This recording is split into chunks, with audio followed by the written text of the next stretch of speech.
નમસ્કાર મિત્રો, સ્વાગત છે તમારું અમારી યુટ્યુબ ચેનલમાં.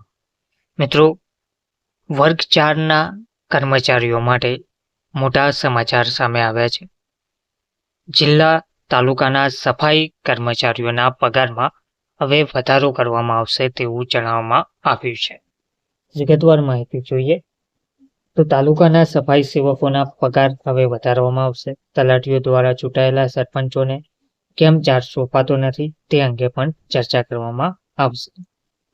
તો સિનોર તાલુકા પંચાયતમાં આજરોજ સામાજિક ન્યાય સમિતિ, કારોબારી સમિતિ તેમજ સામાન્ય સભા પંચાયતના સભાખંડમાં યોજાઈ હતી, જેમાં તમામ તાલુકાના 5 સદસ્યો અને 1 જિલ્લા પંચાયત સદસ્યો ઉપસ્થિત રહ્યા હતા.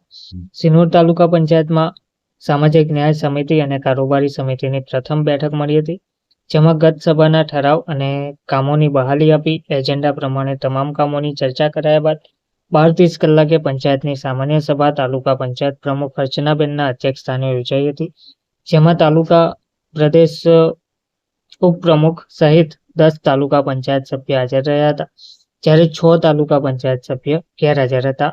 સાતલી બેઠકના જિલ્લા પંચાયત સદસ્ય સુમિત્રાબેન તેમજ તાલુકા વિકાસ અધિકારી જેમિનીબેન પટેલ સહિત પંચાયતના કર્મચારીઓ ઉપસ્થિત રહ્યા હતા અને ગત સભાના તમામ ઠરાવોને સર્વાનુમતે બહાલી આપી એજન્ડા પરના તમામ કામોની ચર્ચા કરી વિકાસના કામો સર્વાનુમતે ઠરાવ કરાયા હતા.